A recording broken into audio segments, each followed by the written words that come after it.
দুই সুন্দরীর ব্যাপারটাই আলাদা। সুন্দর এখানে হয় না, সুন্দর এখান থেকে হতে হয়। আর আমরা ডিমান্ড করি যে আমরা এখান থেকে ভীষণ সুন্দর। তোমাদের তো এখানে উৎসবে নেই বোধহয় না? আমরা নেই, আমরা আচ্ছা আচ্ছা, না না না, ওসব বলার দরকার নেই, ওটা এডিট করবে, ওটা ডিলিট করে দিও। সেটার জন্য না, শিল্পীদের মধ্যে কোনো ইয়ে হয় না। এটা আমাদের কাছে একটা ঐতিহ্য, তো যাত্রা উৎসব আমাদের কাছে একটা ঐতিহ্য। দীর্ঘ 60 বছর বান্ধব, স্কুলের বন্ধু বান্ধব, আত্মীয় স্বজন, হ্যাঁ সব লাইন দিয়ে ঢুকবে একটু পরে। তো ও আমার পিয়ালির বিয়েতে মেনলি প্রথম আলাপ হলো, পিয়ালির বিয়েতে আমাদের একটা ফেসবুকে ওই ফেসবুক থেকে শুরু। জন্মদিন জানানো হ্যাঁ, নিয়ে পিয়ালির বিয়েতে সুচিত্রা সেনের জন্মদিন 6 এপ্রিল। আচ্ছা। আর আমি যদি আমাকে যদি সুচিত্রা কোনো অ্যাঙ্গেল থেকে না, আমি তো সবসময় ওকে বলি, ওকে দেখতে তোমাকে কেউ বলেনি তোমাকে অপর্ণা সেনের মতো দেখতে লাগে? নিশ্চয়ই বলেছে, অনেকেই বলেছে। দুই সুন্দরীর ব্যাপারটাই আলাদা। সুন্দর এখানে হয় না, সুন্দর এখান থেকে হতে হয়। আর আমরা ডিমান্ড করি যে আমরা এখান থেকে ভীষণ সুন্দর।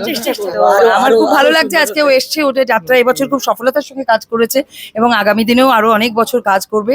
তুমি কি দেখেছো দিদির না যাত্রা? না না, আমার সময় কোথায় হয়েছে দেখার। কিন্তু ও তোমাদের তো এখানে উৎসবে নেই বোধহয় না? আমরা নেই, আমরা আচ্ছা আচ্ছা, না না না, ওসব বলার দরকার নেই, ওটা এডিট করবে, ওটা ডিলিট করে দিও। সেটার জন্য না, শিল্পীদের মধ্যে কোনো ইয়ে হয় না।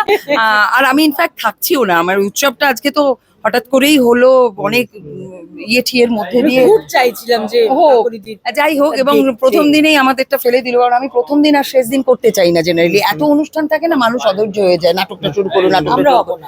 কিন্তু ফাইনালি আর প্লাস আমি থাকছি না, আমার আর আজকের পর জেনারেলি আমরা চেষ্টা করি হলের শোটাই যেন লাস্ট হয়, কারণ এখানে সারা বছরের ক্লান্তিটা সবকিছুটা এখানে উজাড় করে দিয়ে সব প্যান্ডেলই আমাদের কাছে সেরা, কারণ মাঠ আমাদের কাছে আর সবটা।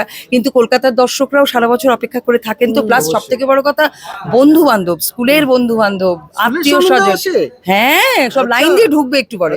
তো ও আমার তখন দুঃখ লাগছিল যে এই বাবা, আমাদের এই শোটা ফাইন অ্যাক্টিংটা ভিডিওতে ধরা থাকবে না, কারণ আজ থেকে 59 নাইটস এর মাথায় একটা ভিডিও হয়েছিল, 59 নাইটস এর মাথায় ভিডিও, আর আজকে 166 এর মাথার ভিডিওর অ্যাক্টিং তো অন্যরকম হবে। সেটা আমার একটা আফসোস লাগছিল যে এটা ধরা থাকবে না। আর সব থেকে দুঃখ লাগছিল আমার স্কুলের বন্ধুরা এই নাটকটা দেখতে পারবে না, এর থেকে যন্ত্রণা আমার কাছে কিছু নেই। যাই হোক, ওভারঅল কলকাতার মানুষ যারা সারা বছর অপেক্ষা করে থাকে এই দেখা ফাইনালি হলো, হয়তো খুব তাড়াহুড়োর মধ্যে দিয়ে, অনেক ডামাডোলের মধ্যে দিয়ে, সবে সরকার সবে ইলেকশন গেছে, নানান রকম ইয়ের মধ্যে ফাইনালি হলো। এটা আমাদের কাছে একটা ঐতিহ্য, তো যাত্রা উৎসব আমাদের কাছে একটা ঐতিহ্য। দীর্ঘ 60 বছর ধরে এই ঐতিহ্য চলে আসছে। হ্যাঁ, এই বাই দি ওয়ে বলে রাখি, 2006 সালে যখন এই হলটা প্রথম উদ্বোধন হয়েছিল, আমাদের প্রাক্তন মুখ্যমন্ত্রী মাননীয় শ্রী বুদ্ধদেব ভট্টাচার্য ওপেন করেছিলেন। সেবারেও আমার কাছে অফার এসেছিল প্রথম শোটা করার, কিন্তু আমি করতে চাইনি। আমরা লাস্ট করেছিলাম, রুমাদি ফার্স্ট শোটা করেছিল। তো যাই হোক, রুমাদিও একজন লেজেন্ড মানুষ, তার মাধ্যমে হয়েছিল। আজকে ভীষণ ভালো লাগছে, ও যখন আমাকে বললো প্লিজ এসো, তুমি দেখো যাত্রাটা আমাদের, কারণ এই মুহূর্তে আমরা সত্যি খুব ভালো বন্ধু।